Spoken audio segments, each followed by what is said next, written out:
The Richest Man Who Ever Lived, Jacob Fugger. Guys, this book was incredible, and it really solidified in my mind that the bankers run the world. Fugger was around in the late 15th century, early 16th century, and he ran things. He financed wars. He was, directly involved with heads of state. And it's said that Fugger's fortune in today's dollars would be worth 400 billion euros plus, right? So I think it's incredibly important that we study this person, see how he got there, to better understand how modern capitalism operates, right? He's one of the first capitalists ever. Let's get right into it. The richest man who ever lived. Fugger believed the Lord wanted him to make money. Guys, if you watch my episode on Rockefeller, same thing. Rockefeller said, God put me here on this planet to gain an enormous amount of wealth and redistribute it as I see fit, right? Fugger had the same mentality. I bet you Rockefeller studied Fugger as well. Fugger persuaded the Pope to lift the ban on money lending. Money lending was not something that, it was frowned upon in Fugger's day. And so he was one of the first people to really, engage in money lending, charging interest rates, that sort of thing on the money he was lending. He was the first businessman to use double-entry bookkeeping and consolidate records of multiple operations in a single financial statement.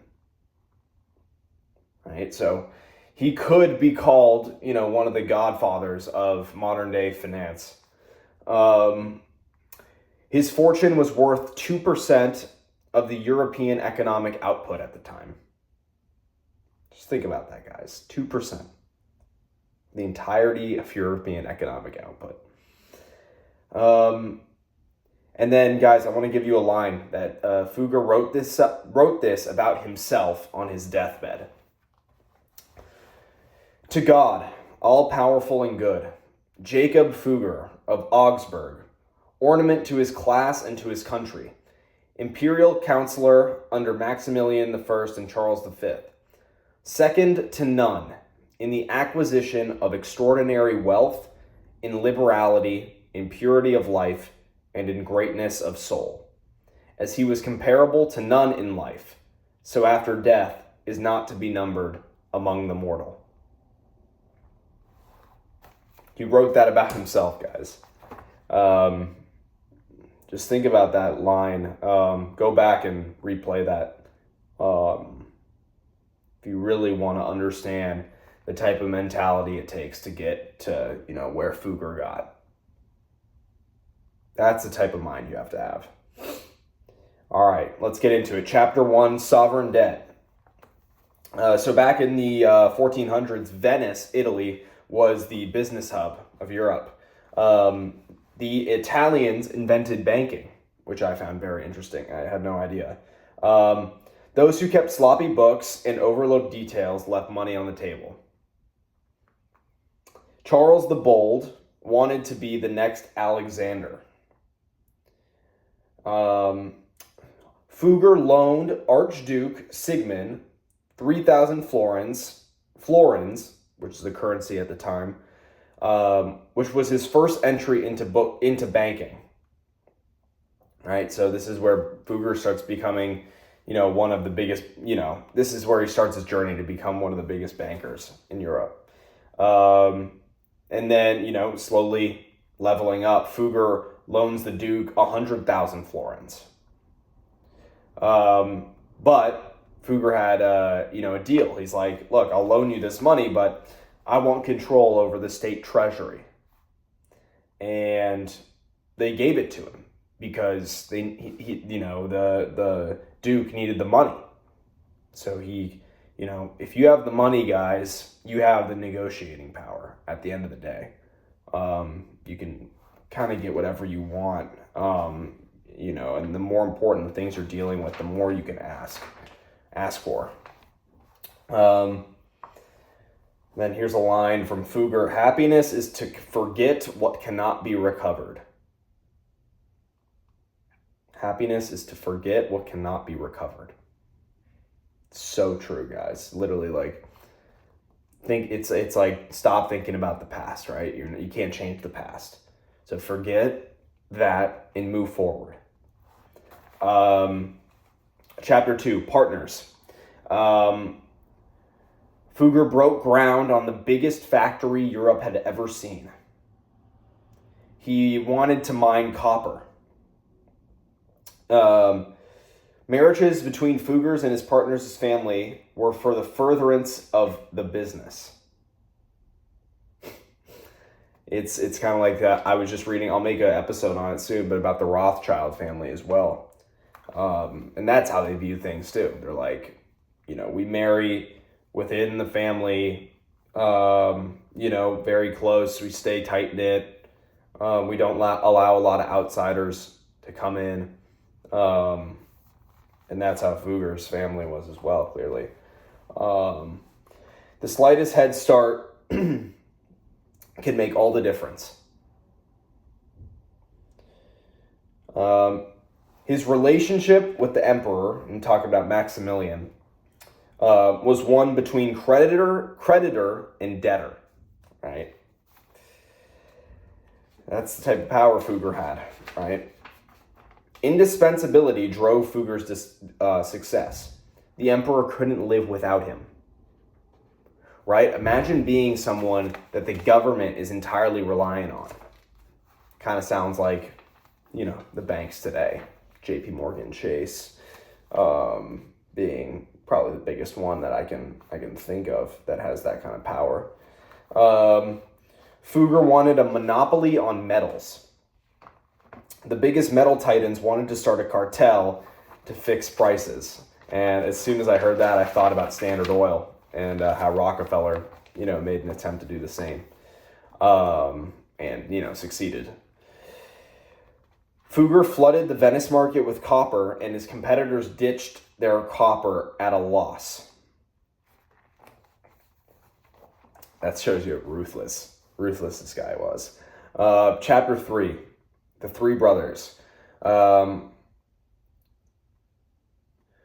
finds a woman with a powerful and influential family in this chapter. And, that was something that Fugger strategically kind of, went for. He always had protection behind his loans. Fugger could make just as much money being a middleman, buying pepper from the Portuguese and selling it to Germany. So Fugger was involved in, this pepper trade. I believe he was sourcing it from India. I'm not exactly sure, but if I'm remembering correctly, I think it was India, transporting it to Portugal, and then basically being contracted with all the people in that business, and he became a middleman. He was the largest. He became one of the largest spice wholesalers in Europe, which is incredible. How he did it was he would send metals to Portugal, and they would pay him with pepper. Right? He has all the metal, Fugger, right? He has a monopoly over, the copper mines and stuff, right? They want the metal. He wants the pepper. Fugger has an abundance of metal, right? Even exchange. Probably a better exchange on Fugger's end, actually. So next, Fugger buys 2 textile cities of Kirchberg and Weisenhorn. He collects revenue from the citizenry that lived there. So, guys, this guy's purchasing cities. All right. I mean, it's insane. The bond market started in Venice in 1171, which was, trading financial certificates that offered a fixed rate of interest. So that was cool too. I didn't know that Italy was really the start of modern day finance and banking. Maximilian forced the bankers to give him a loan with no collateral. And Fugger would provide for him, what he asked for. Fugger had so many offices that he could debit an account in one branch, and then he had so many offices he could debit an account in one branch and debit an account in another, which was a closed loop, or maybe credit an account in another. Maybe I messed that up.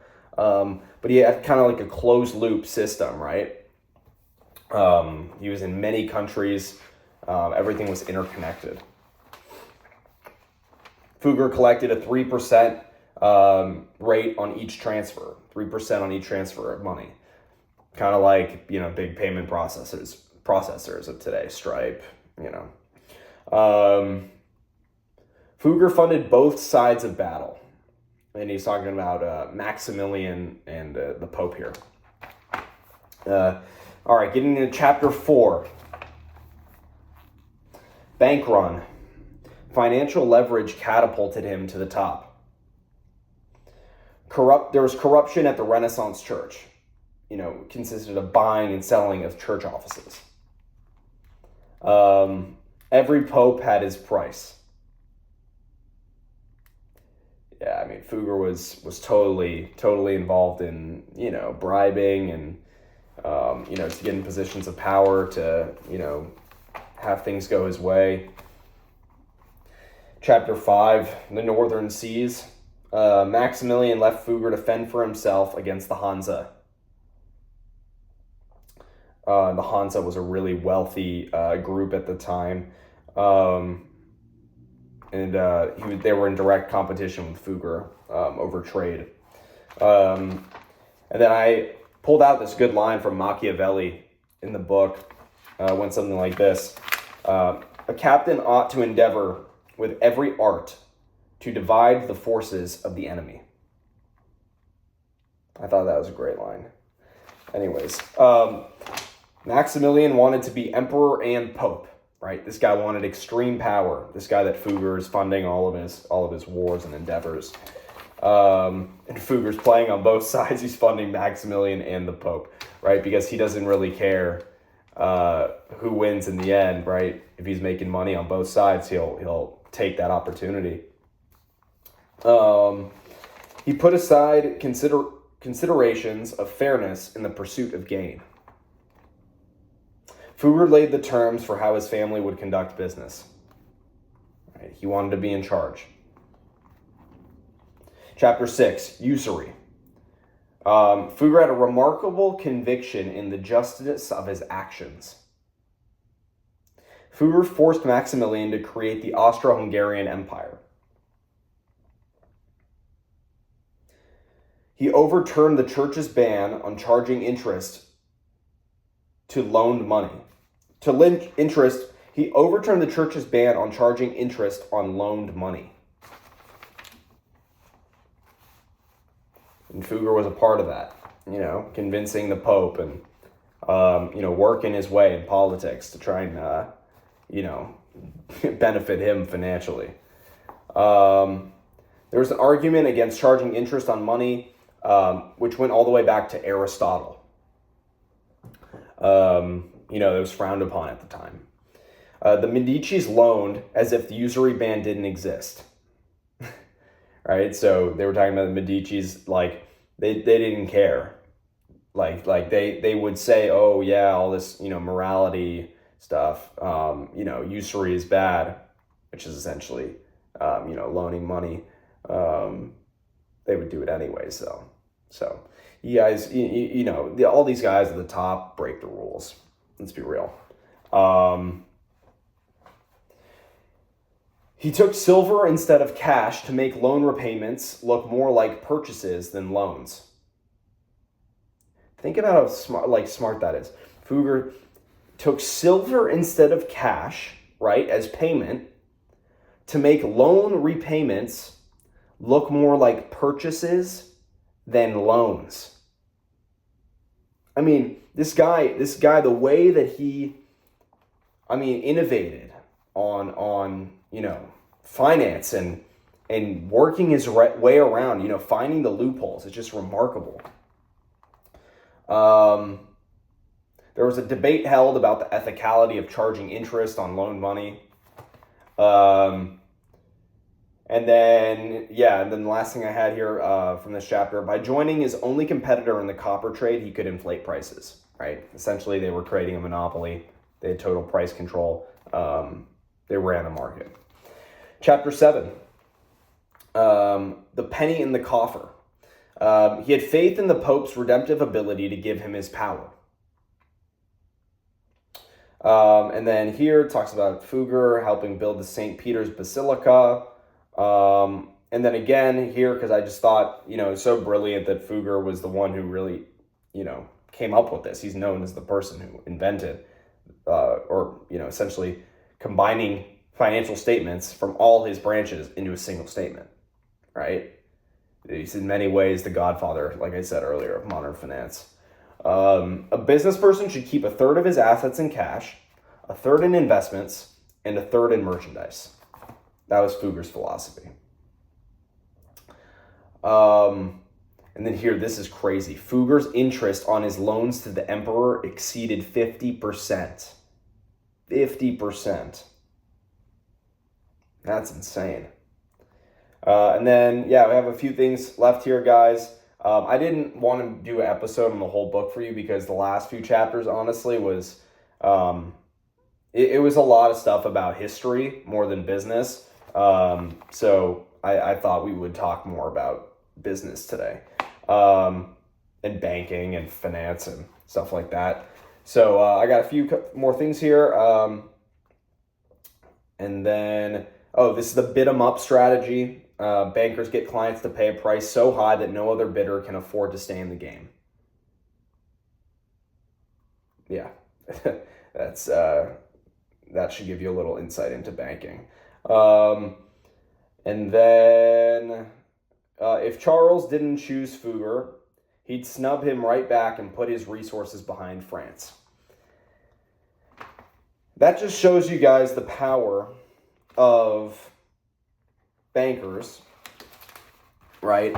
And of governments being reliant on you. You see, like, we all in business serve clients, right? And we all, I've heard a lot of people say, serve wealthier clients, make more money, right? And that just makes sense, right? That's why these private equity guys are so rich. All the guys in high finance, a lot of the billionaires are in that field, in that space, hedge funds, whatever it is. But if governments are your clients, right, they ultimately have the money and they have the control, right? Like when you start a business, you say you're the owner of your business, but you're not. You're not entirely. The government owns part of your business. Automatically, they're taking money from you every year. What kind of, imagine, because I really started to think about the government as a business. The more I learned about business, because it's one of the greatest businesses on the planet, because they automatically take money from you every year, and you can't do anything about it, right? You're a client to the government, no matter what, right? Imagine, and that's what Fugger did. Like, the governments were a client to him no matter what, because they needed his money. So if you can become in a position where people have to be a client of yours, they have to succeed. That's what I'm realizing this game's all about, right? It's not fun and games at the top. It's like, total corruption embedded, in the government. Highly connected business and government, at least the guys at the top of the game. And so just think about that, guys. As you move forward, the type of clients you're going to serve is going to dictate how much money you make. If you serve governments, you're tapping into a pool of wealth that is enormous. We're talking trillions and trillions of dollars. And so, yeah, just something to think about. I hope you guys enjoyed today's episode. This is Blaze the Science signing off. Talk to you guys soon. Expect an episode on the Rothschilds coming up soon. And Warren Buffett. I got one on him. So see you guys. Bye.